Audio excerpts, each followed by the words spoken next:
My name is Richard Alter. I am 49 years old. Today is April 15th, 2018, and I'm speaking with Cantor Helene Reps, who is a member and Cantor Emerita of Temple Israel, and we are recording this interview at Temple Israel of New Rochelle in New Rochelle, New York. Hi. I guess I'll start with some of these warm-up questions. Why are you named Helene? That's a wonderful question. Actually, my name was supposed to be Gloria. How did that happen? My grandfather's name was Grisha, or Gregory, but in Yiddish it was Hirsch. So they had a choice. Was I going to be Helene, like as in Hirsch, or Gloria as in Grisha, as in Gregory, which was the Russian, the Russian equivalent. There was a woman in the area of Pittsburgh where I was born, whose name was Helene Nathan. They called her the Angel of the Hill. She was a social worker. My mother admired her very much. That's why I'm Helene. Where was your family from? Where were your grandparents from? My father's family were from Minsk. He came to America as a youngster, as a young man. My mother's family was from Lithuania. They came to America, and my grandfather came in 1904. His wife, my grandmother, came shortly afterwards. And all of the siblings, except for the first one who was born in Russia, my mother and all of her siblings were born in the Pittsburgh area. And where did your parents meet? At a place called the Irene Kaufman Settlement. My mother was secretary to the administrator at the settlement. She was a young girl. My father came for piano lessons, and they met there. It seems very strange to me sometimes when I think about it. He came from Minska Gubernia, from Minsk, all the way to Pittsburgh. She was born in Oakdale, lived in Oakdale, PA, a tiny little town. It was just what you call a bescherta thing. They found each other just at the Irene Kaufman Settlement. And the Irene Kaufman Settlement was in Pittsburgh? Oh, yes, of course. And what was the religious background, or how religious were your parents? Very Orthodox in background. Certainly secular in their behavior. My father's grocery store was open on Saturdays, but the congregation that they belonged to was an Orthodox congregation. I didn't go to a religious school as a child. My brother went to a yeshiva in the next town, but those years were Orthodox in my family's experience. My grandfather and grandmother lived with us. And every morning my grandfather davened with his tefillin and his talis and his siddur in front of him. And I listened to him every morning. It was Orthodox in every aspect except for the Shabbos observance, but everything else was very much with an Orthodox lens. When and where were you born? Pittsburgh. What year? Richard. You did circle that as one of the questions I could ask. I was born on September 27th, 1934, and I'll tell you a story about that. When Scott Wiener came to our congregation, many people were invited to say a few words at his introduction. There were a lot of cantors with whom he had worked, some young rabbis with whom he had worked. I had just come to know him shortly before, but I said, even though we were new to each other, we had something very important in common. We were both born on September 27th. That year he was 34. I was born in 34. So he'll never forget that, I think. So that makes me 83 and a half, Richard. I did the math, but I wasn't. And my bags tell the truth. Not at all. Can you tell me about what your earliest memories are as they relate to World War II? Yes. I remember it very well. One of the most worrisome moments of my young life, think about it, of course, in the late 30s, things were happening. And though we lived in a very small town, Oakdale, PA, outside of Pittsburgh, where I grew up, my mother grew up in that same town, as a matter of fact. But there was noises all around us. There was a program on the evening news. It was from 7 to 7:15 on CBS, and there was always the crackling sound of news that was coming from across the from across the world and through Europe, I was always aware that there was something going on in those late 30s. And then I must have been 5 or 6. My grandmother, who was, I said, came from Lithuania, had a couple of sisters in America, but everybody else was still there in Europe. And my grandmother was standing with a letter in her hands at the dining room table, weeping over those pieces of paper. And I remember going into the kitchen. I took a dish towel out of the drawer, and I took it to her and said, "Bobby, don't cry. Dry your eyes, Bobby, don't cry. Hitler doesn't know where Oakdale is." That's what I remember most. That was the beginning. And I knew that name somehow. I knew that name, Hitler. But those were frightening times. And I remember one of the most frightening times for me personally as a small child was when the selective service came along and all men had to go and sign up for what they called selective service. Every man. My father was past the age then of being drafted, but he had to go and sign up. And I remember standing on the front steps. Really, it felt like the world was never going to be right again if he didn't come home. I was so afraid. Came home. But we also, one of the things that was very impressive to me as a youngster were the tokens that they gave to everybody. There were coupons and tokens that you had to use when you went to the grocery or to buy gasoline, whatever products you were buying. Things were rationed. They were called rationing coupons. And we collected them very carefully. And my father was very, very careful never to give anything away without a coupon. People were using black market to really, take advantage, but my father never did. He was such a patriot. He would never, but I collected those coupons, and the little red ones and the blue ones. Those were important days. The war was over in 1945, right after Roosevelt died. And that's a very strong memory too, that I thought there was no other name after president except Roosevelt. How could anybody be president except that name, Roosevelt? It was a big shock to everybody that he died. Those were my early memories of the war. Aside from the rationing, do you remember any impact on your day-to-day life during the war years? No. Well, the impact on my day-to-day life during the war years had to do pretty much, I guess, with the rationing of gasoline. My father had a 1941 Oldsmobile that he drove very rarely. We went into the city on Sundays only. I had a piano lesson. He did what he had to do. He went to the Schwitz.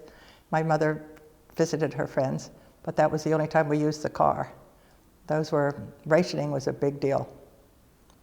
And what was the impact, or what was the effect of the war upon your family in Europe? My father's family in Europe were saved from the war years. One of his sisters was married to a man who lived in Tashkent, and somehow he was able to get them all together and gather them. How it was, I don't know, but my father's family was saved, all of them. My mother's family were not saved. There were many of them that were gone. And of course, now I know my father-in-law's family were lost during the war as well. There were a great many we have a lot of people in our family who are named for those people who were lost. I'm going to change speed quite a bit. Sure. When's the first time, or when did you start to love singing? When did I love to start singing? Always. I always sang. I was always a musical kid. They recognized that from the beginning. I took piano lessons actually before I could read music. Before I could read English, I read music.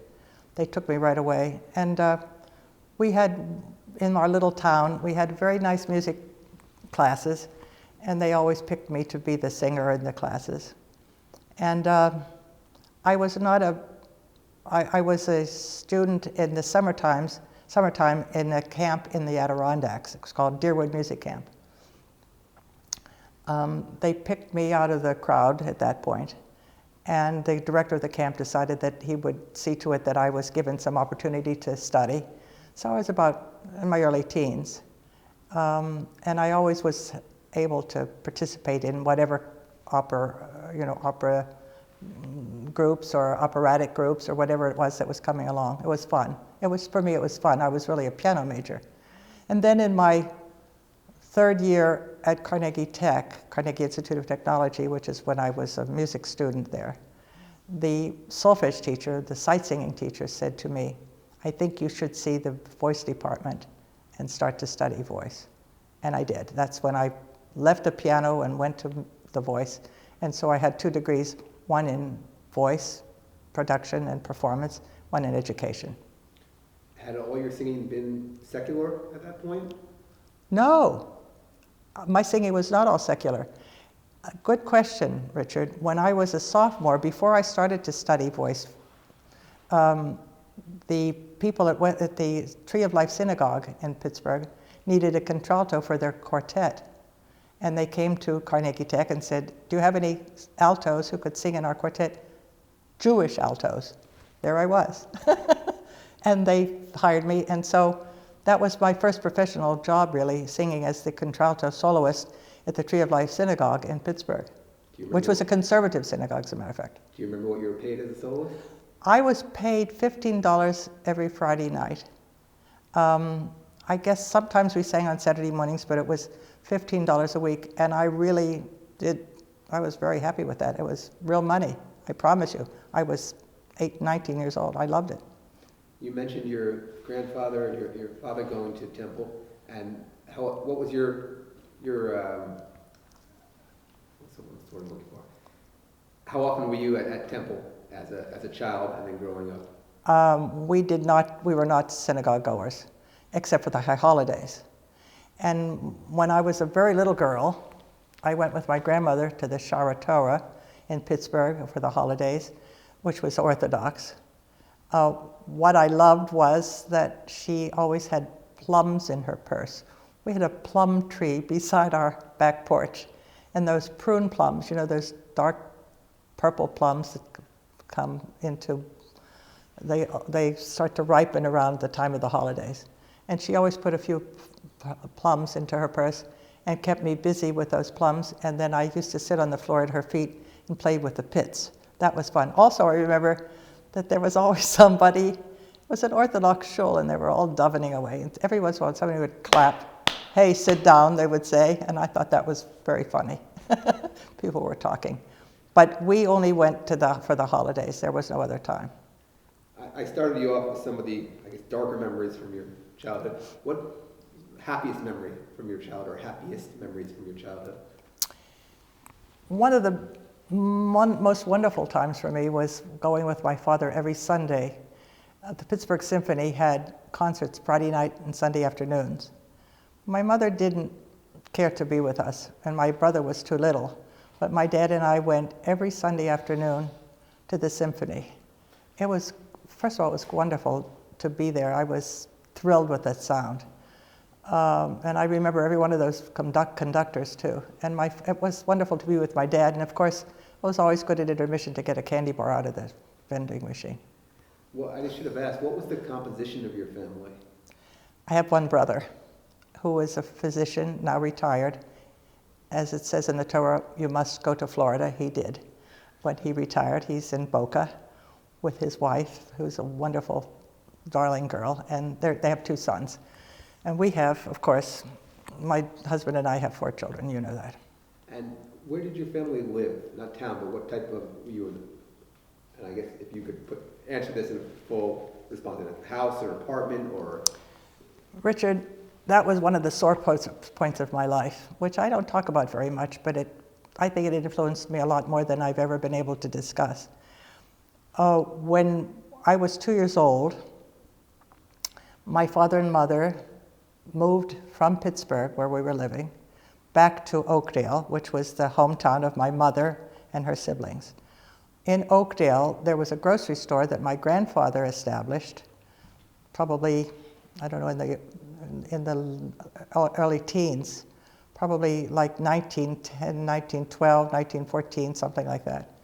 And the family lived behind the store in Oakdale, behind the store and upstairs.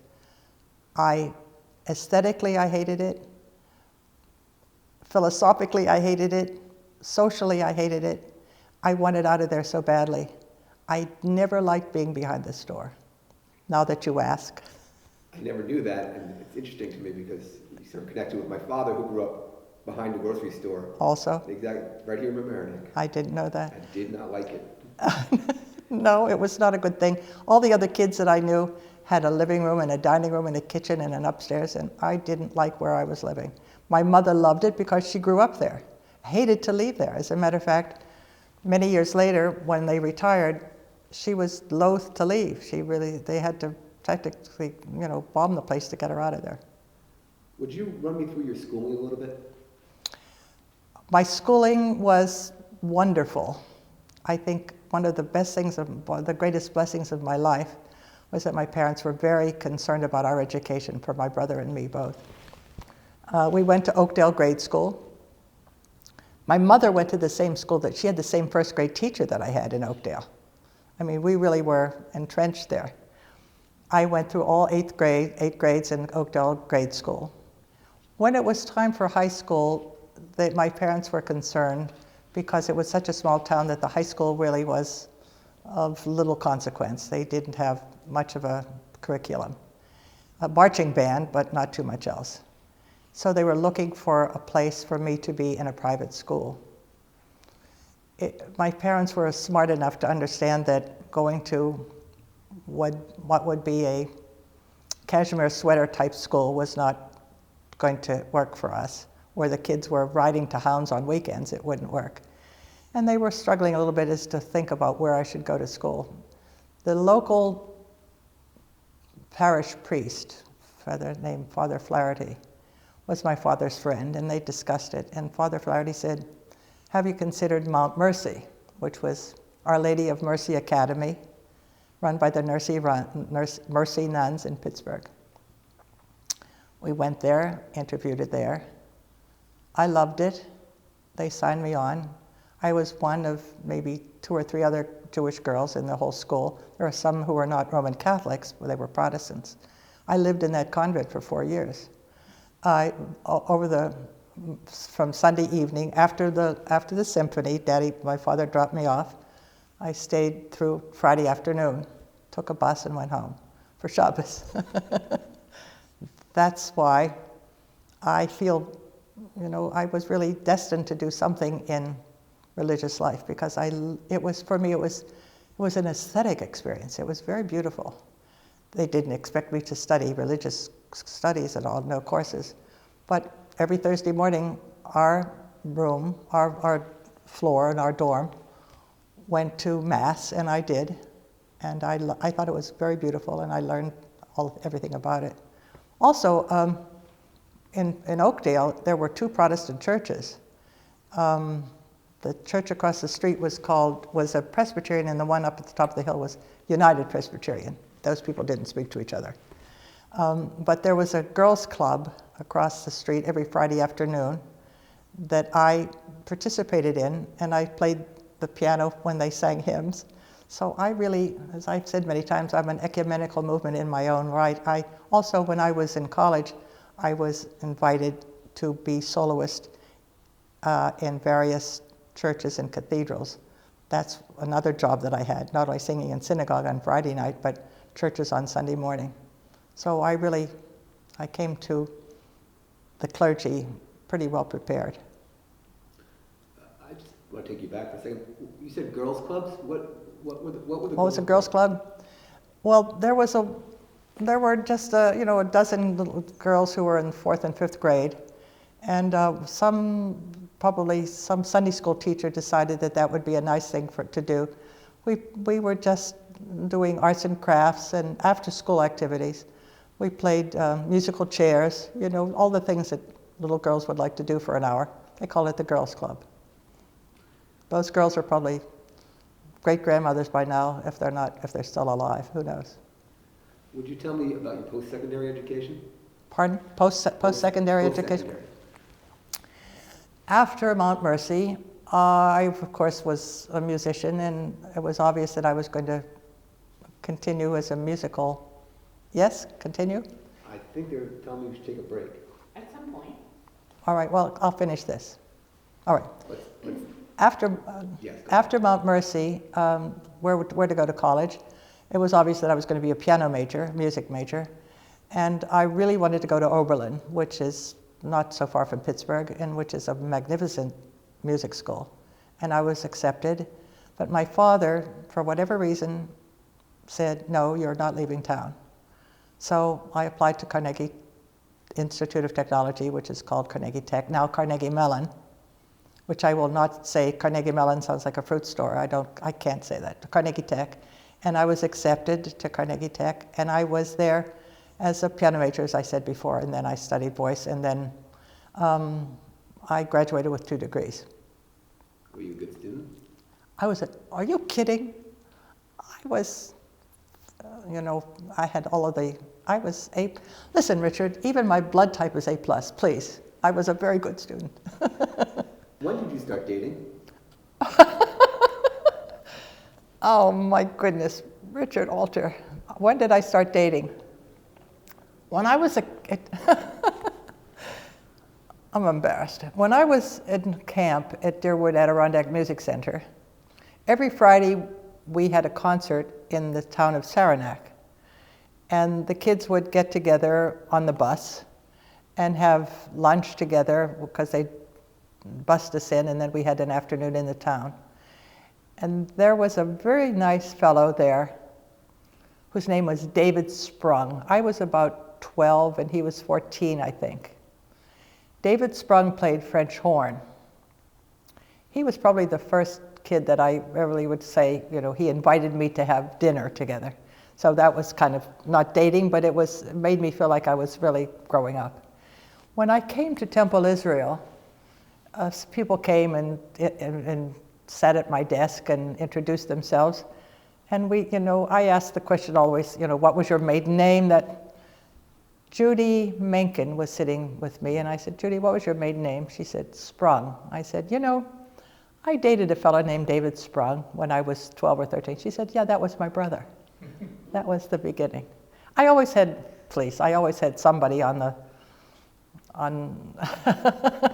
on the edge of my interest. There were a couple of Jewish kids in my area, and I went to their proms. I always had some guy in my life. Was it exclusively Jewish boys? No. When I was young, they were. And then when I went to college, I had a couple of guys that I liked very much who were not they were just secular people, but generally I dated Jewish men. And I won't say Carnegie Mellon. What happened after Carnegie Tech? I graduated in 1957 from Carnegie Tech.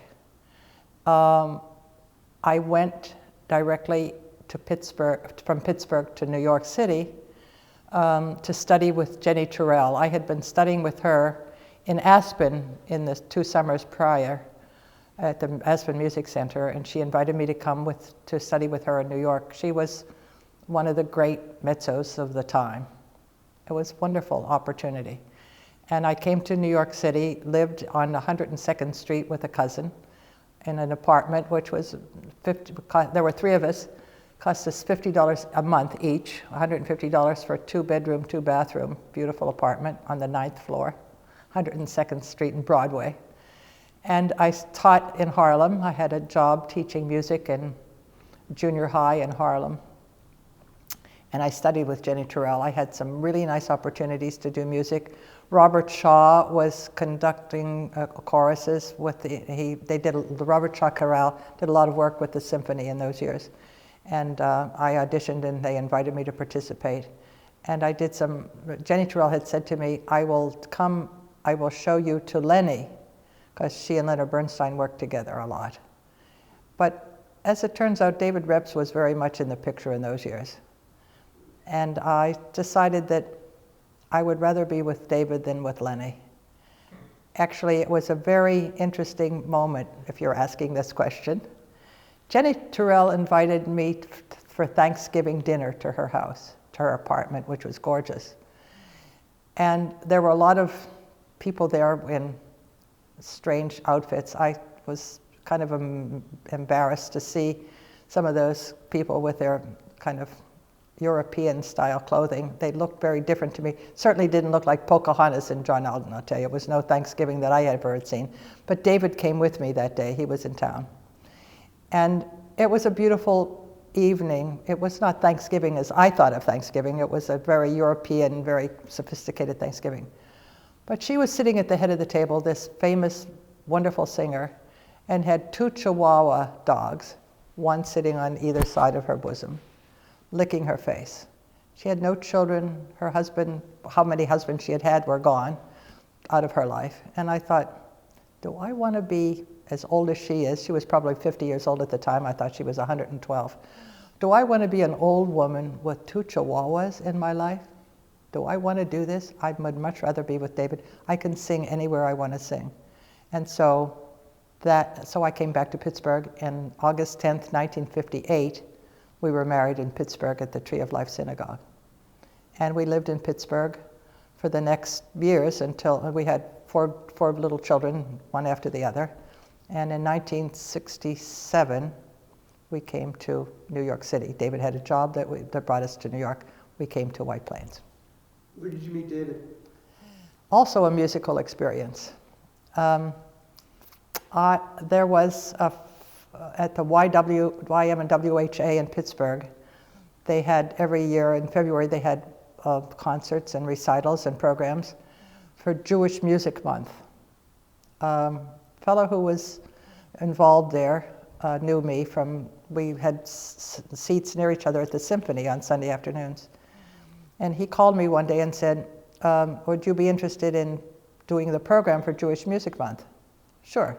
I would, to sing a small program, whatever it was, for the young adult group at the Y. I said, sure. He said, well, I'll have the fellow who's the program chairman call you. His name is David Reps. Here's his telephone number, Electric 1 1955.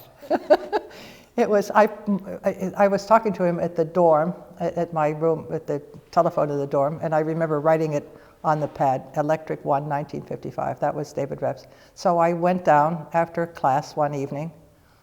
He was working on his doctorate at Pitt at the time.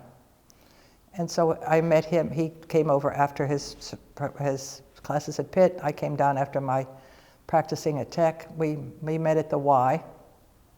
He told me years later that that evening after work, he said to himself, was shaving and said, Reps, you're a handsome dog, go out and find yourself a wife. And so he did. That's where I met him. And you mentioned being at Thanksgiving in New York with David Reps. Yes. Had both of you moved to New York at that No, point? David was working for Westinghouse in Pittsburgh. He was a New Yorker, but he was working at Westinghouse. But he came to New York rather frequently to visit. His folks lived there, we saw each other in New York. So in 1967, you moved to White Plains. We came to White Plains.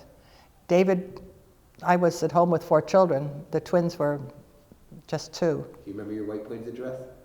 My White Plains address is, we still live there, Rich. Oh, it's the same house? Please, I'm just getting it together. I mean, after we're only there 50 years. One of these days, I'll get it organized. David came to find a house. I stayed home with the kids. And he came home on the plane and was sketching out what he saw. I trusted him to find a house for us, for heaven's sake. And he said, there's an island in the middle of the kitchen. I think it's green, formica, and he had a whole thing. When he bought the house. I saw it the first time when we were moving in. There was no green formica in the kitchen. There was no island in the kitchen. It was something else that he was remembering, but it wasn't that. Also, the only thing I had said to him once, I just don't want to have white formica with gold flecks. I just thought that was pretty ugly. Guess what my kitchen had? White formica with gold flecks, which we lived with for a good many years till we changed it. One of these days, it'll get all better. We'll fix it up. During that time, were you singing in any capacity? Oh, yes, absolutely. That was a very busy time for me in Pittsburgh. While those first years that we were married, I sang with the symphony, I sang with the opera. There were many oratorio ensembles in Pittsburgh. I was kind of the the go-to contralto at the time. I did a lot of singing. And there was a wonderful group at the University of Pittsburgh called the Antiqua Players. People who, this was Renaissance and Baroque music. There were 4 of us in the group.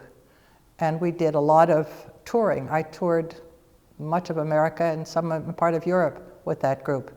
Pitt at the time was on a trimester program, so that at the spring there was a lot of time off. And we toured England and France, much of America, college arts management mostly. It was great fun. I did a lot of music in those days. And after 1967, when we came to New York, I felt that, you know, it was going to be a different kind of experience musically. We came to the JCC, now called Colomie, which is right down the street from where we live in White Plains. And the cantor there was a Pittsburgher. His name was, at the time, Ray Smoliver, of blessed memory. People in Pittsburgh had said, when you get to Westchester, look up Ray Smoliver, he'll find something for you to do. And indeed he did, and hired me right away to teach at the school, to teach in the religious school at JCC. And I sang in the quartet. And I had always had a church job. There was always something for me to do. But it was an opportunity really to spend a lot of time with family. I really didn't have a lot of extra time in those years. And then in 1974, Ray Smoliver, that same cantor, said to me one day, have you thought about going to the school? Tammy at that time, my oldest child, was 15. Aaron was had just had a bar mitzvah. Jenny and Stephen were in 5th grade, I guess. And they were old enough anyway to be pretty much independent. And I was looking for some way to do a professional work, maybe teaching, maybe doing music somewhere. And we talked about it, Ray Smoliver and I. And he said, have you thought about going to the school? I didn't even know what the school was. And he was talking about the cantorial school. So I interviewed and I was accepted. And it took me 5 years, which was this course of study at that time, 5 full years. I always had a job on the weekends though. And for the first 4 years, I was at Rye Community Synagogue. And then when I graduated, was finished, I stayed there for an extra year. And then, this was the best part of all, I did a lot of, in between in those years, I was invited by the cantors of Westchester to participate in other activities. I substituted at Temple Israel, I substituted at Larchmont Temple when there were other experiences. And Sumner Crockett was always very kind to me. Many of the cantors sought me out because to find a Jewish mezzo was a pretty important thing. To have somebody that they could call on, and a musician at that same time. And so I really knew these people very well. And when it was time really to move on, I guess everybody knows the story about my coming to Temple Israel. You want to hear that story? I don't think everyone does. You don't know? It was time for me to move on.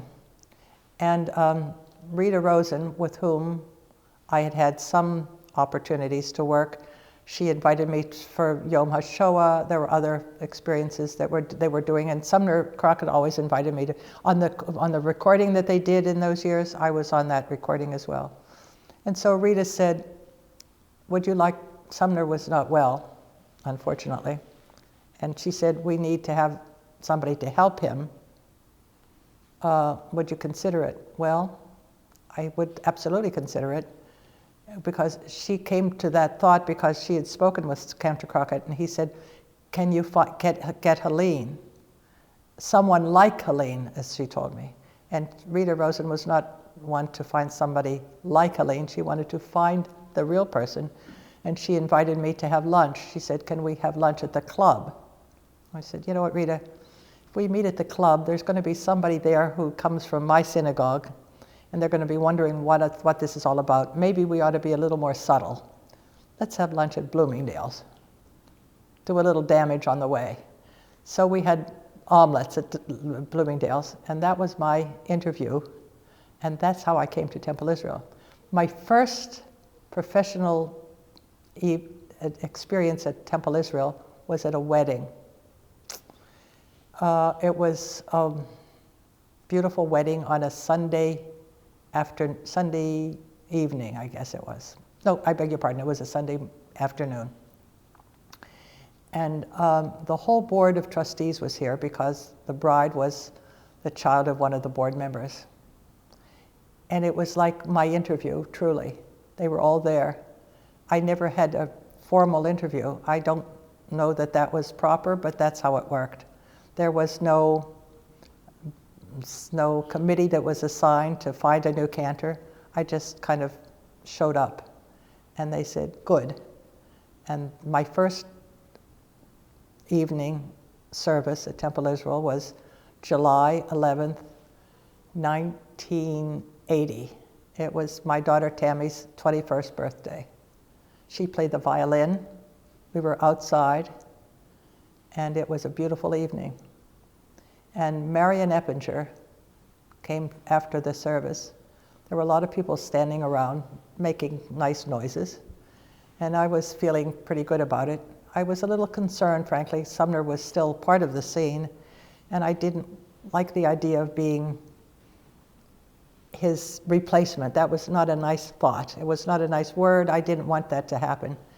I was there really to assist him in every possible way, knowing full well that he was not really able to handle it. It was going to be my full-time job, but it was done in a very gentle way. But anyway, people were standing around, and Marion Eppinger was not very tall, and she was kind of, I would look down and she said hello, and I said Shabbat Shalom. And she said, my dear, I came prepared to hate it. My whole heart just dropped, and she said, and I loved it. And that was the moment that I knew that I had a place in my life in New Rochelle at 1000 Pine Brook Boulevard forever and ever. It was a very wonderful evening. And I worked then with many rabbis, many cantors, lots of people who came through, lots of very good people. Of course, Rabbi Shankman was still here. Rabbi Wall, of course, all these years that we were together on the Bima. But lots of assistant rabbis as well. You may remember some of them. There was one fellow named Bill Rothschild. He was the first assistant with whom I worked. His dad was Jacob Rothschild, who was the rabbi at the temple in Atlanta. Bill Rothschild was a babysitter for the King kids. His father and Martin Luther King were very dear friends.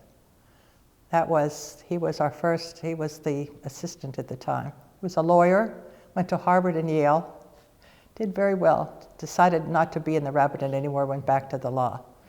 But we had some really remarkable assistants. Jonathan Singer was a rabbi with us, I think he was here for 7 years. He's now the senior rabbi at Temple Emmanuel in San Francisco, there are 7 rabbis there, he's the senior. We trained him very well. When did you start teaching B'nai Mitzvah kids, B'nai Mitzvah classes? My first job teaching B'nai Mitzvah was in Rye, of course. I wasn't there full-time those first 4 years, so that there were other people doing it as well. But when I was in 1978, 79, I had a full complement of children. And frankly, that was one of the most enjoyable experiences of my life. I loved being with the kids. I loved those children. They would come sitting at my desk scared to death, really. What am I going to do? How is it going to work? Who's going to help me? And over the months of preparation, I could see more and more that they became happier with the experience, more comfortable with themselves, eager to participate. And so that was those mornings, on Saturday mornings, when those children were standing on the bima were great moments for me. It was a great victory for them, and it was a great moment for me. I must say, I really remember, with very few exceptions, all those children and their portions and what their mothers wore. I just remember those kids. They were really very precious to me. Truth to tell, many of those children came through the nursery school. I mean, they were not just, 2 months and gone. I knew the families forever. One of the most precious, of course, was Richard Alter, who was with me this morning. Can you remember any of the students from that first Temple Israel B'nai Mitzvah class? Well, whoever they were, their grandfathers by now, Richard. Think about it, that was 38 years ago. Yes, it was. This puts you on the spot a little. Do you have any idea how many B'nai Mitzvah students you've had? I never counted it, but you could do the math. There were 40, 50, sometimes more a year, from 1975 through 1997. And then after I retired, Lainey Katsu was the cantor here, and she really didn't need any help. And so I was kind of on my own. The cantor at Westchester Reform called me one day. Actually, it was like a day or two after I had retired, and I was standing in our library looking out the window thinking, what am I going to do for the rest of my life? I had no real plans. And he called and said, I need somebody to help with the B'nai Mitzvah program. Do you know anybody who could help me? And I said, well, there's this one and that one. And he said, well, and I said, big question. Would you be interested? And I thought, you know what? That's a nice way to punctuate the week. An hour here on Tuesday, an hour there. Sure. So for 12 years, I worked with those children at Westchester Reform. Tell you the truth, I don't remember one name. I don't remember those children. Shocking to me, but it's true. I was there as an employee, as it were. I saw them for 2 or 3 months and they were gone. I really had no deep connection with the families.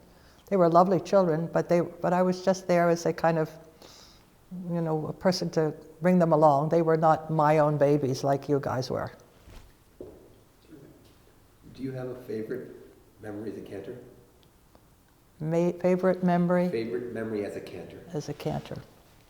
Favorite memory from your professional life as a cantor? There was a moment that was so touching for me that it still brings tears. Jonathan Singer was a very precious young man here. He did a lot of good at our congregation. And when they were leaving, it was a wrenching thing for me because I became very fond of him and his wife and his kids. And it was the last Saturday morning that he was, Sabbath morning, bar mitzvah. And we stood together and he said, and now we pause for a moment to pray silently. And it was my moment then to sing May the Words. And after he said we paused for a moment, and he walked behind me and he said into my ear, I'm going to miss you so much. Really still breaks my heart. Are there any questions that I missed that you'd like me to hit? Are there any areas I didn't ask you about that you would like to talk about? I would like to remember some of the nice experiences that we had with the staff. Joanne Toledano was a very dear friend.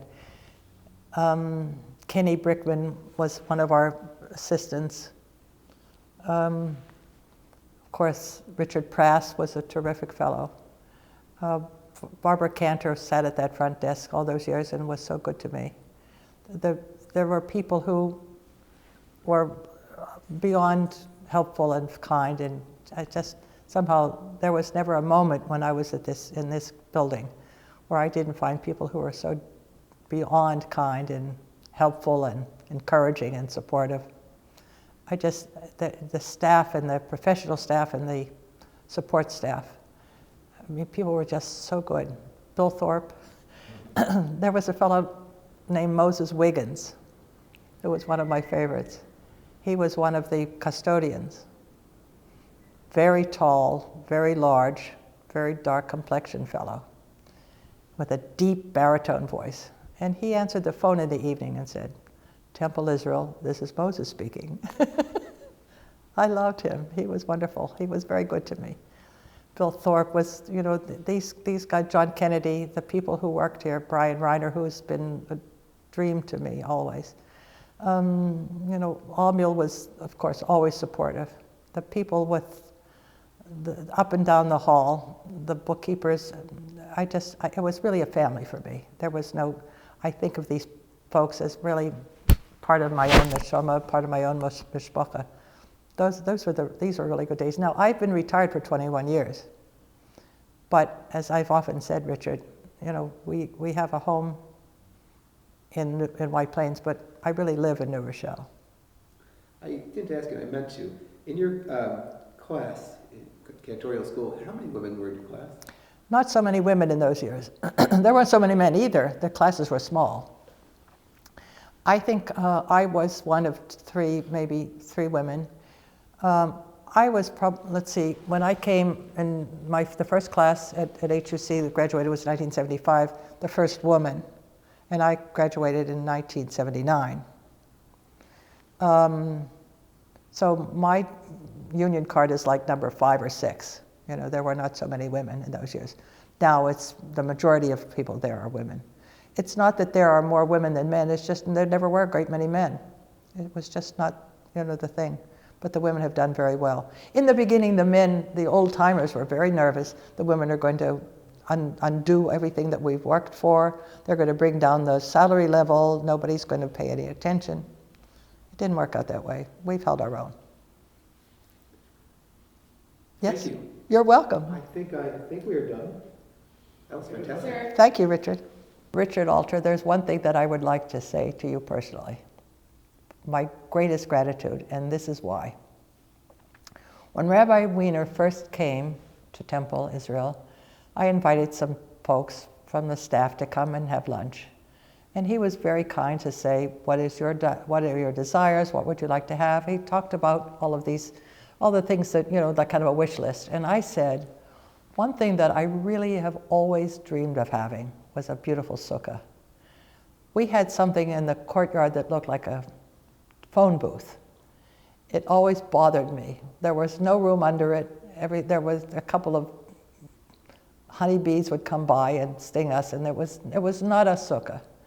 And it was always a disappointment. And Rabbi Wiener said, I will do what I can to make that happen. And you were the one who made it happen, Richard. I will forever be grateful. It was my deepest dream, and you made it happen. It was your name he used, by the way. When I was first saying, oh, no, I don't think I really have time for that. He said, Cantor reps would really like a large sukkah. I'm sure we can. Well, now we have a sukkah that's the size of a football field, and it's the best in the whole, I mean, nobody has a better sukkah. Thank you, my sweet Richard. You're welcome.